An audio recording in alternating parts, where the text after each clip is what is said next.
Dear learners, welcome back to WSE True Stories, where English learning becomes an unforgettable adventure.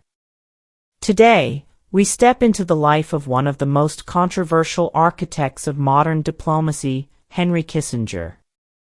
For some, his name is a symbol of brilliance and strategic genius. For others, it is a reminder of cold calculations and moral compromises. Few figures in the 20th century have sparked as much admiration and outrage at the same time.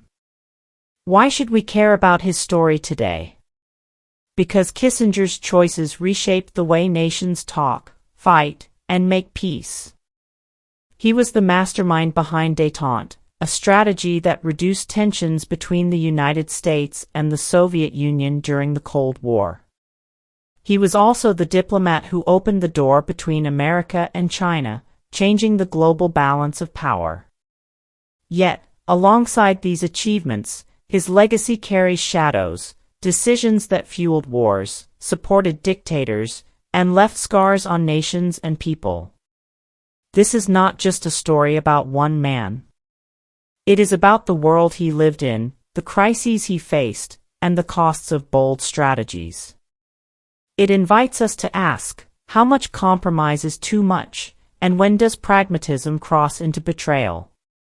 If you'd like to support our work, you're welcome to like, comment, share, or join us. Your support helps us continue creating meaningful stories for learners around the world. So, prepare yourself for a journey into brilliance, controversy, and moral ambiguity. Let's begin the story of Henry Kissinger, the architect of détente. To understand Henry Kissinger, we must first step into the world he was born into. The story begins in 1923, in the German city of Fürth. It was a time of deep uncertainty. Germany had lost the First World War and was struggling with humiliation, poverty, and anger.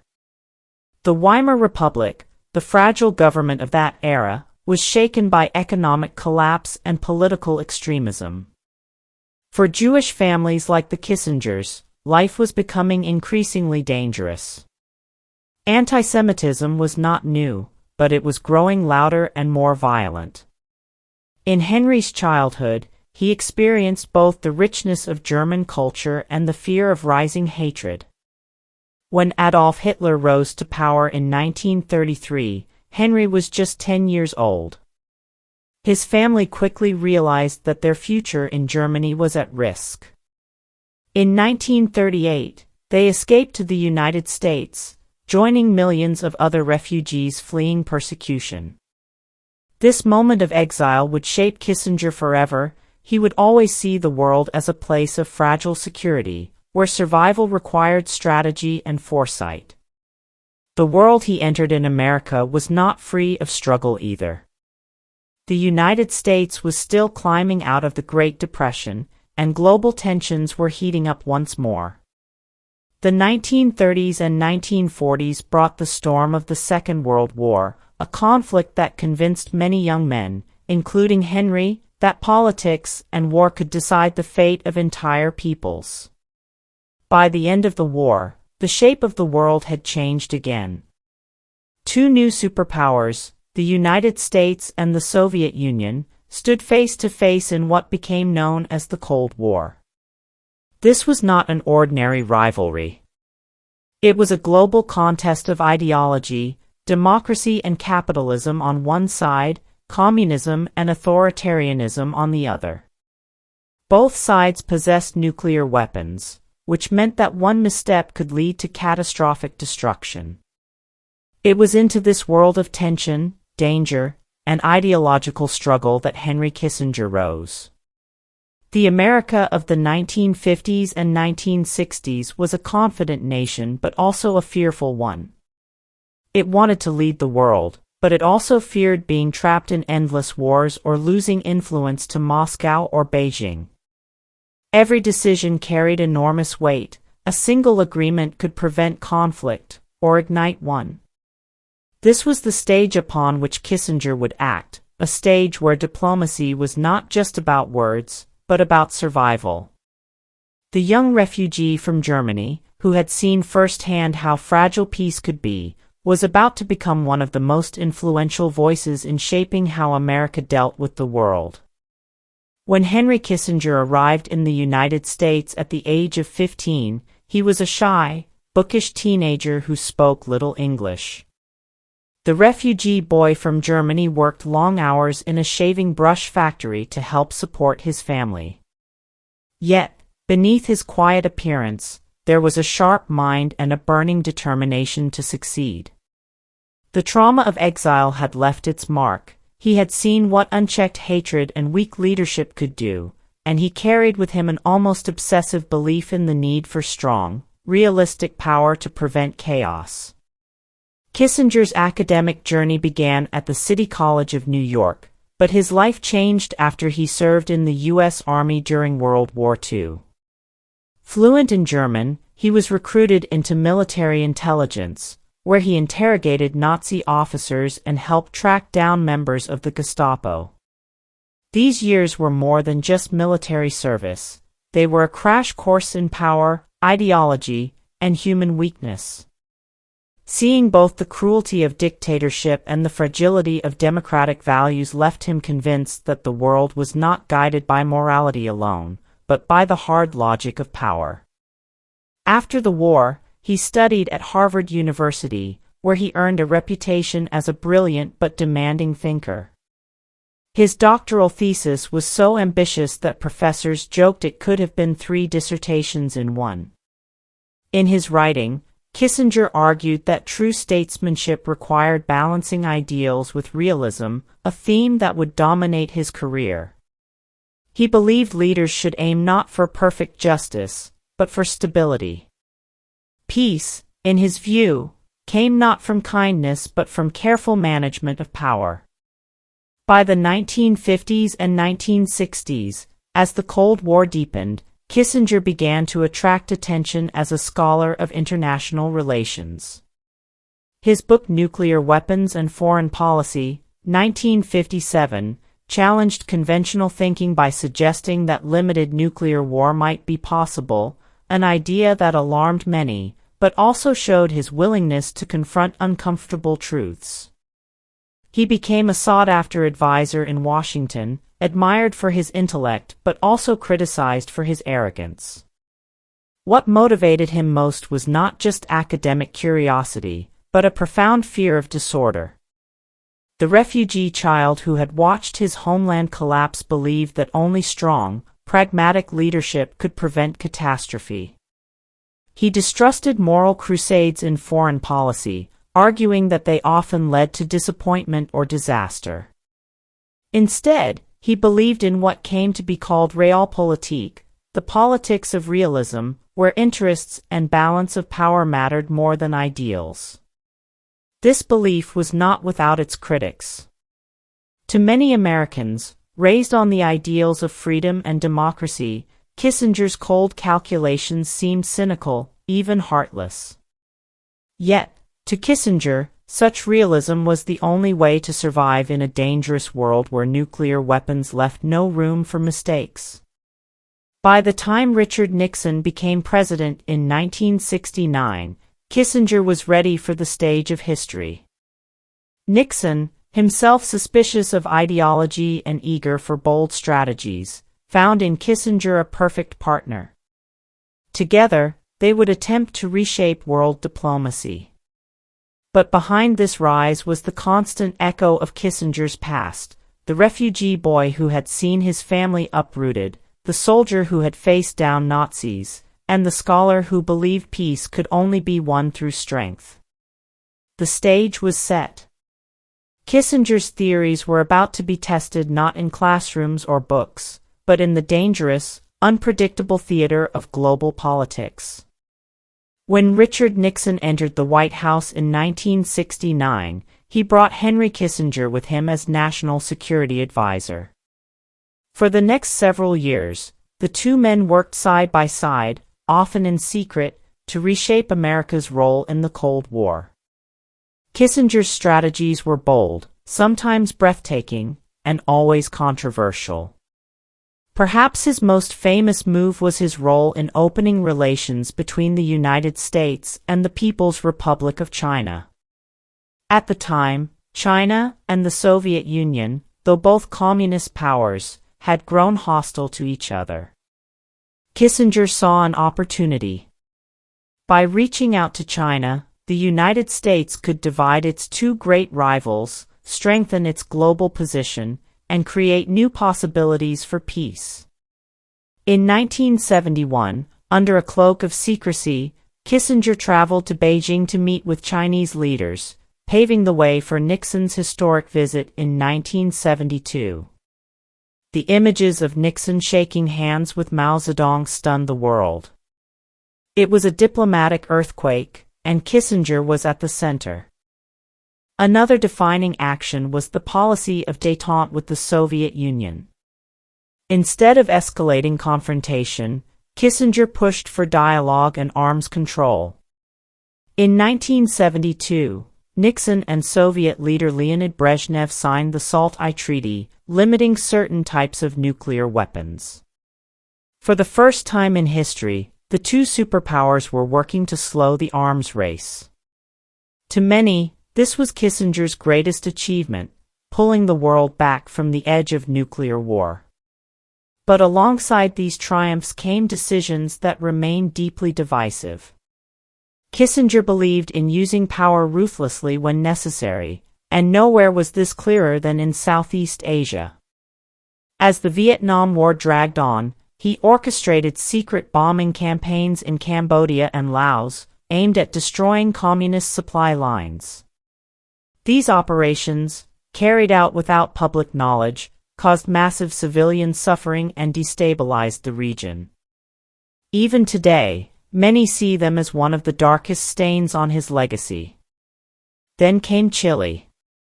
In 1973, the democratically elected socialist president, Salvador Allende, faced strong opposition from both Chilean elites and the United States.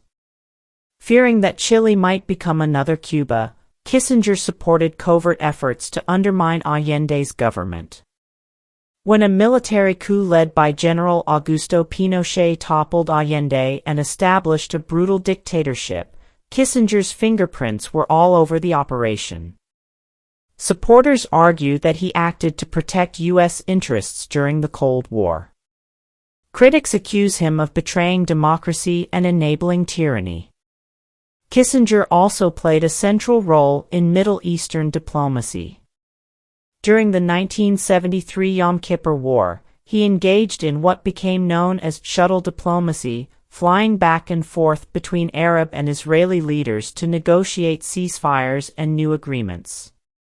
His relentless efforts helped stabilize the region, though they also strengthened U.S. ties with authoritarian regimes.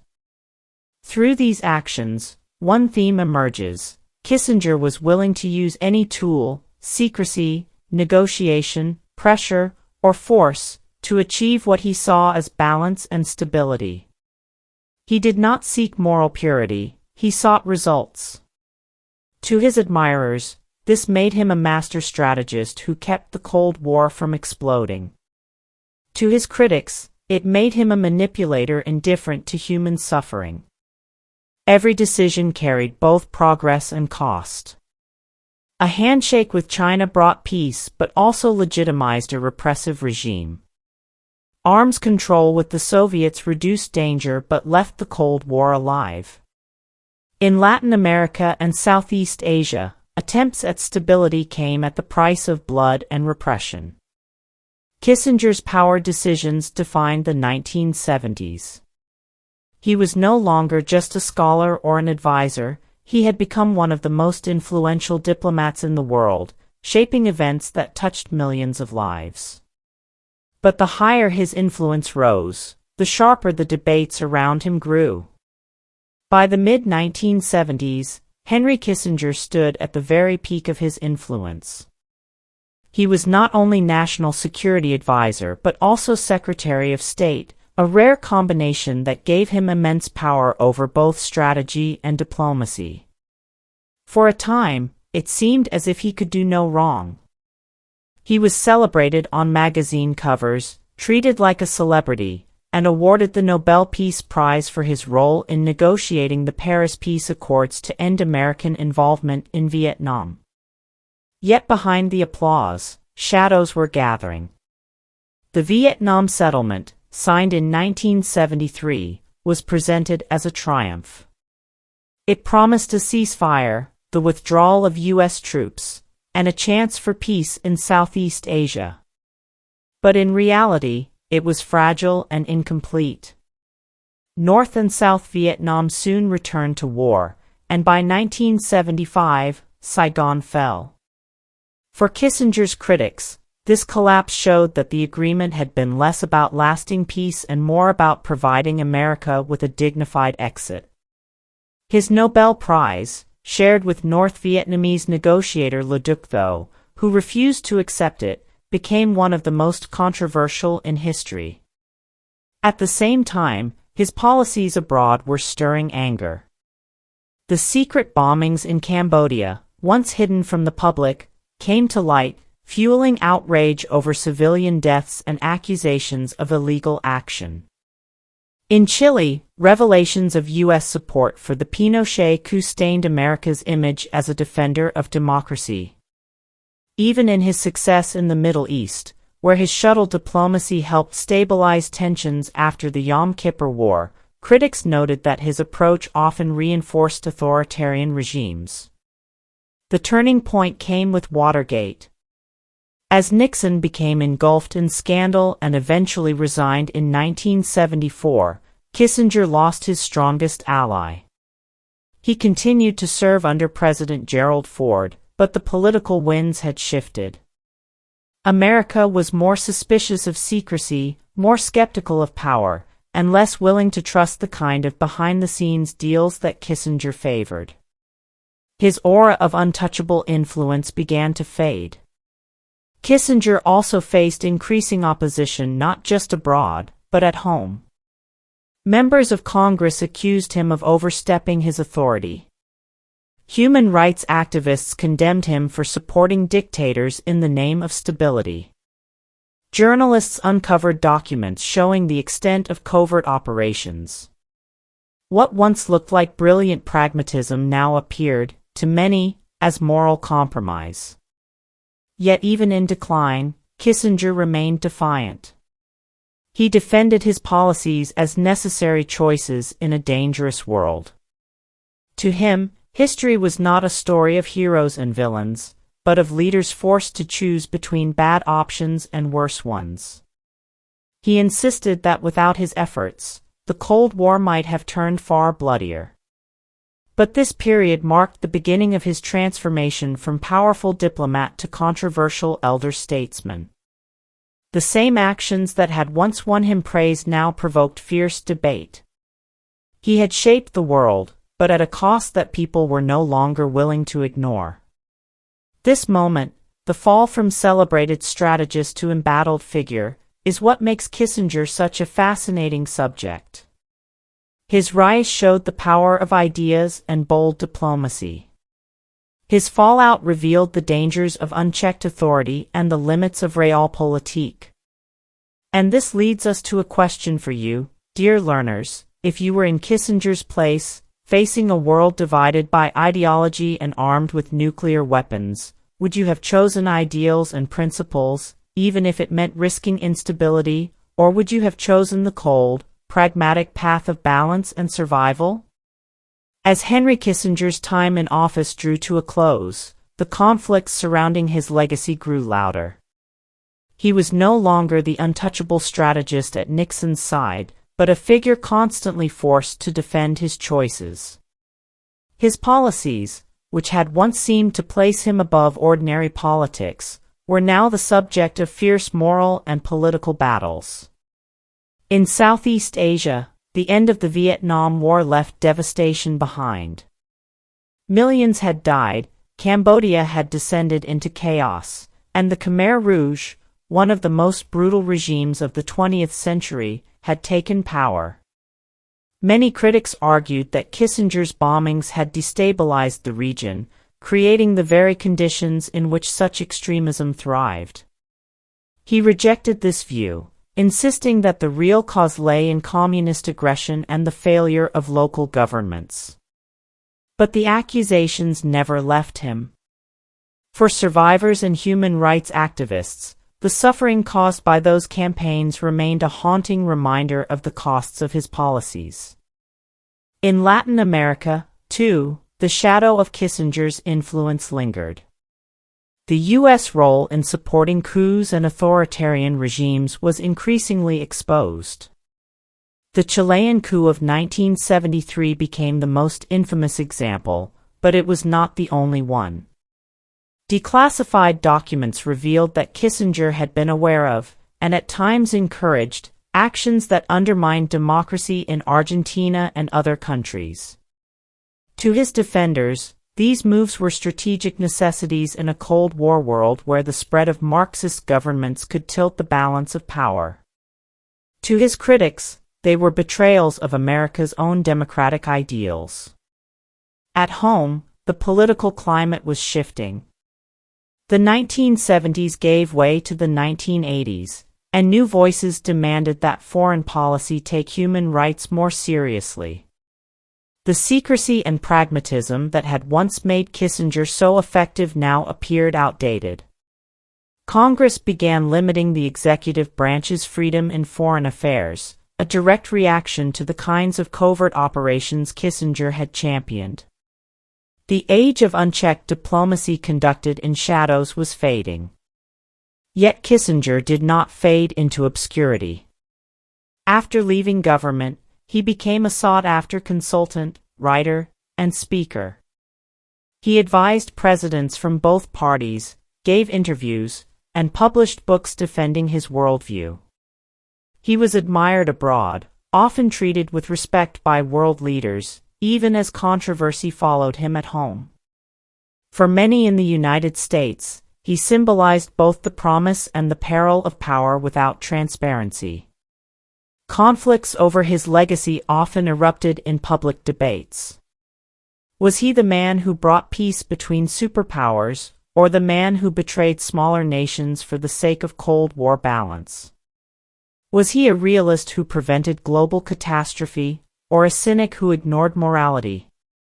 The truth, perhaps, lies in the uneasy middle, a legacy built on both achievement and suffering. By the 1990s and 2000s, Kissinger had become more of an elder statesman than an active power broker. Still, protests often followed him when he appeared in public. Activists called him a war criminal, while defenders praised his intellect and unmatched experience. His very presence could divide a room, a sign of how deeply his decisions had scarred history.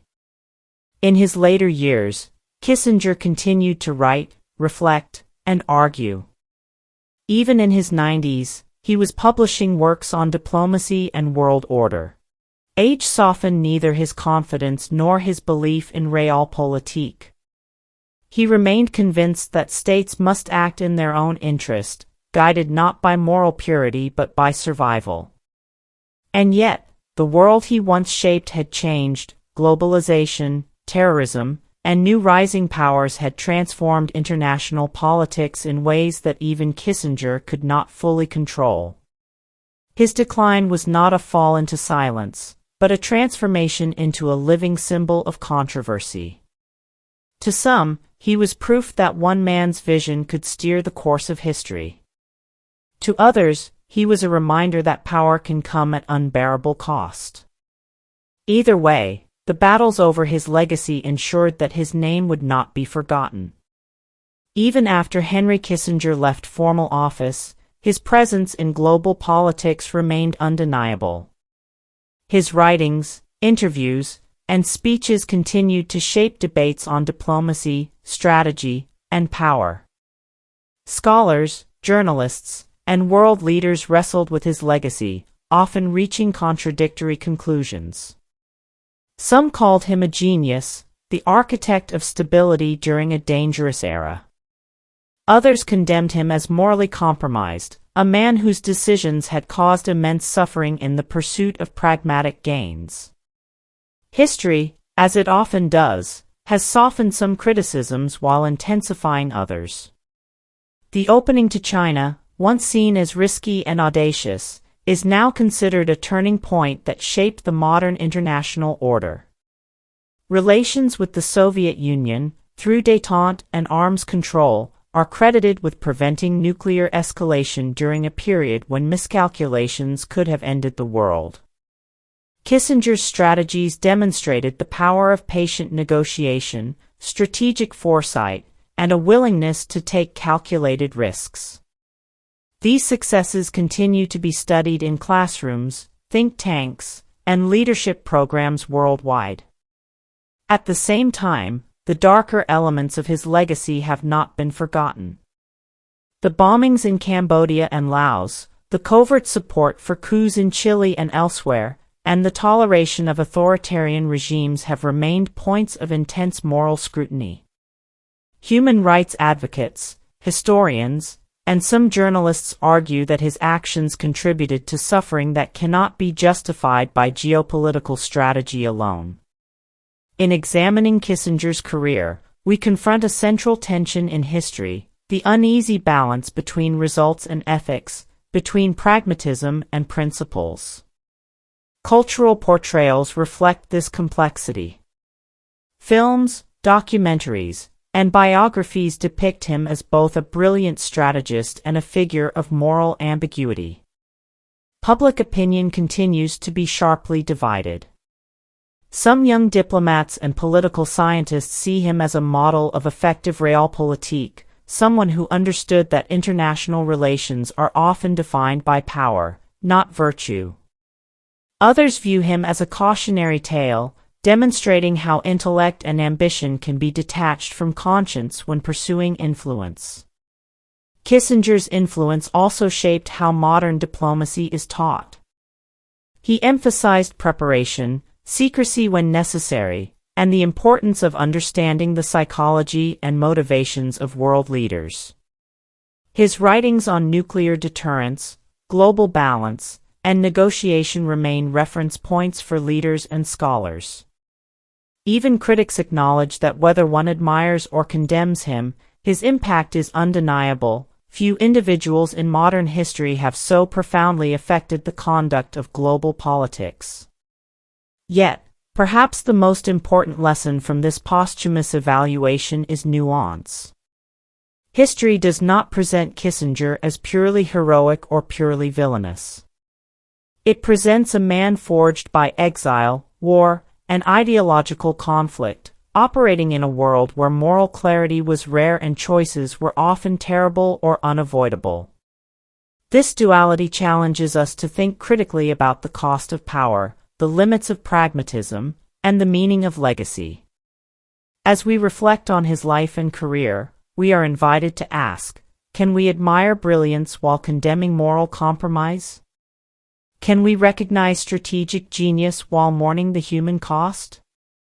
Kissinger's story forces us to confront uncomfortable truths about leadership, responsibility, and the choices leaders must make under pressure. Henry Kissinger's life offers lessons that go beyond history books and political theory. For learners of English, it is also an invitation to explore how language can capture complex ideas, moral dilemmas, and the weight of responsibility. His story teaches us about strategy, ambition, and the human cost of power. One clear lesson is the value of foresight. Kissinger never acted impulsively. He studied history, psychology, and politics, seeking patterns and predicting consequences. He showed that preparation, careful observation, and deep analysis can make the difference between success and failure. For modern learners, this reminds us that knowledge is power, whether negotiating with nations or navigating everyday life. Yet, his career also warns us about the dangers of detachment from morality. Kissinger prioritized results over ethical considerations, sometimes at great cost to innocent lives. The secret bombings in Cambodia, the support for authoritarian regimes, and covert operations in Latin America reveal a harsh truth: brilliance can be double-edged, and pragmatic decisions may carry unforeseen human consequences. These warnings are crucial for anyone aspiring to leadership or influence. Achieving goals is important, but the methods we choose define our moral and ethical legacy. Another lesson lies in the art of adaptability. Kissinger navigated a world in constant change, from World War II to the Cold War to the shifting dynamics of the 1970s. He adapted strategies, alliances, and policies to maintain influence and achieve outcomes. In a fast-changing world, flexibility, critical thinking, and a willingness to revise plans are vital lessons for personal growth and survival. Finally, his life challenges us to confront uncomfortable questions. How much compromise is too much? When does pragmatism become cynicism? Can one balance ambition with ethics in a world full of danger and uncertainty? Dear learners, here is a question for you. If you were in Kissinger's position, facing impossible choices and global stakes, how would you decide between doing what is right and doing what is necessary? Could you accept the human cost for the sake of peace or stability, or would you risk idealism knowing the potential consequences? Kissinger's story does not offer simple answers. Instead, it encourages reflection, debate, and critical thinking, qualities that are essential not just in diplomacy, but in life itself. By examining both his brilliance and his moral compromises, we gain a deeper understanding of the complexities of leadership, the costs of power, and the weight of historical responsibility. As we conclude the story of Henry Kissinger, we are left with a mixture of awe, reflection, and unease. He was a man shaped by exile, war, and the pressures of a dangerous world.